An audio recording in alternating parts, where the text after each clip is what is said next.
तो दोस्तों, कुछ ही दिनों पहले हमने लव डेथ एंड रोबोट्स के फर्स्ट एपिसोड को कवर किया था, जिसकी कहानी बेहद खूबसूरत थी। अगर आपने उसे अब तक नहीं देखा है तो कमेंट सेक्शन में लिंक है, जल्द ही जाकर देख लें। आज हम उसी के सीजन 1 की दूसरी एपिसोड 3 रोबोट्स की कहानी को समझते हुए उस पर बातें करेंगे। तो चलिए बढ़ते हैं कहानी की तरफ। कहानी की शुरुआत 3 रोबोट से होती है, जिनका नाम था KVRC, एक्सपर्ट 4000 और 1145G। ये तीनों इंसानों की दुनिया में घूमने आए थे, जहां सब कुछ खत्म हो चुका था। सारे इंसानों की मौत हो चुकी थी और इंसानों की बनाई चीजें सड़ चुकी थी। इन्हें घूमते घूमते ऐसे कई सारी लाशें मिली थी जो अब तक कंकाल बन चुकी थी। वो इन्हीं के मौत का कारण समझने की कोशिश कर रहे थे। KVRC को एक बॉल मिलती है जिससे वो खेलने की कोशिश भी करता है, मगर इंसानों का मनोरंजन उनके पल्ले नहीं पड़ता, तो वो वहाँ से किसी डाइनर में घुस जाते हैं। एक सड़ते हुए बर्गर को देखते हुए वो सोचते हैं कि इंसानों की हर चीज़ इतनी कॉम्प्लेक्स क्यों थी। हर एक काम के लिए उनके शरीर में इतने पार्ट्स क्यों थे। खाना खाकर डाइजेस्ट करने वगैरह में उन्हें कोई लॉजिक नहीं दिख रहा था। वो ये डिस्कस करते हैं कि इंसानों को किसने बनाया होगा और क्यों। इसी पर वो जवाब भी देते हैं कि इंसानों को भगवान ने बनाया, जो उनके रोबोटिक अंडरस्टैंडिंग के हिसाब से एक असाधारण शक्ति है। बैठे हुए अवस्था में उन्हें एक बिल्ली मिलती है, जिससे वो थोड़ा डर जाते हैं। ये बिल्ली आकर एक्सपर्ट 4000 की गोद में बैठ जाती है और KVRC के कहने पर वो उसे सहलाने लगता है।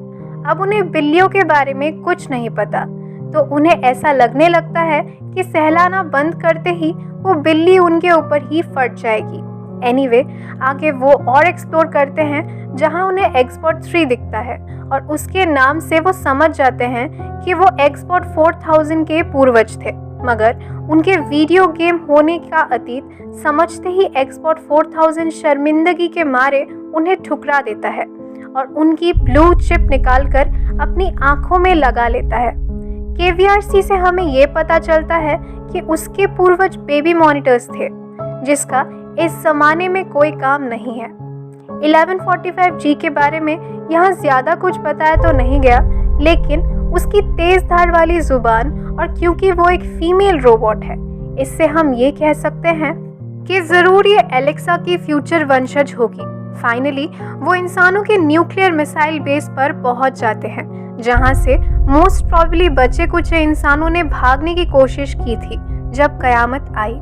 KVRC पूछता है कि क्या यही वो चीज़ है जिससे इंसानियत खत्म हुई, जिस पर 1145G एक बहुत ही कठोर जवाब देती है। वो कहती है कि इंसानों ने ही इंसानियत का नाश किया, क्योंकि उन्हें लगने लगा था कि उनके ऊपर कोई नहीं था। उन्होंने पानी में विष घोल दिया, भूमि को मार दिया और आसमान का गला घोट दिया।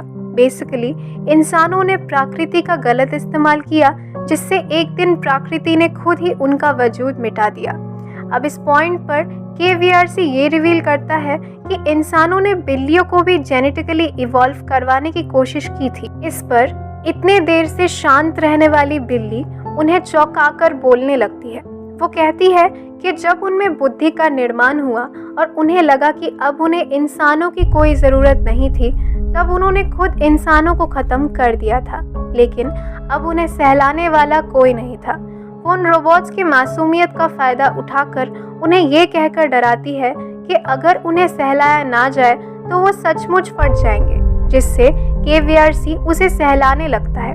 जल्द ही वो अपने दोस्तों को भी वहां बुला लेती है और हम तीनों रोबोट्स को अनगिनत बिल्लियों से घिरा हुआ देखते हैं और मूवी यहीं पर खत्म हो जाती है।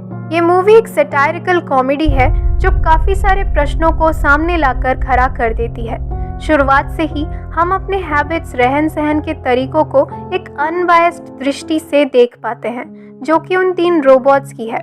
रोबोट्स होने के बाद भी वो फिलोसॉफिकली हमें और हमारे बर्ताव को समझने की कोशिश करते हैं, ठीक वैसे ही जैसे आज के ज़माने में हम टेक्नोलॉजी को समझने की कोशिश किया करते हैं। इंसानियत जहाँ ख़त्म हुई वहीं पर इनका जन्म हुआ, मगर इनके वजह से इंसानियत ख़त्म नहीं हुई।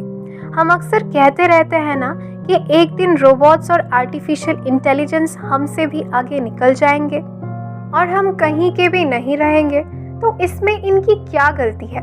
आखिर बनाया भी तो इनको हमने ही है।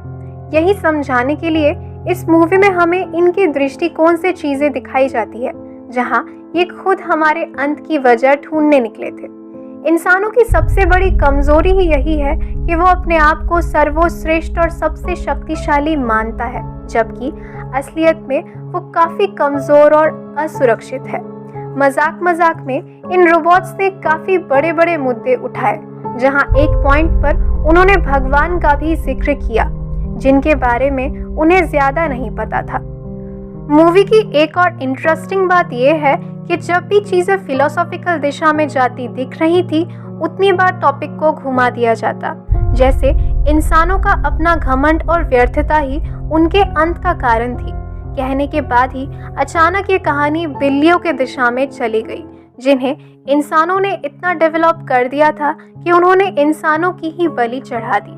और अब जब उन्हें प्यार की कमी महसूस हुई तो इन रोबोट्स को मैनिपुलेट करके शायद वो अपने पास ही रख ले। इस मूवी का सीक्वल भी लव डेथ एंड रोबोट्स के सीजन 3 में शामिल है, जहां तक हम बहुत जल्द क्रोनोलॉजिकली पहुंच जाएंगे, मगर इसके लिए मुझे भी आपका प्यार और सपोर्ट चाहिए होगा। तो मिलते हैं अगली वीडियो पर, तब तक के लिए लेट्स कीप दिस एनोनिमस।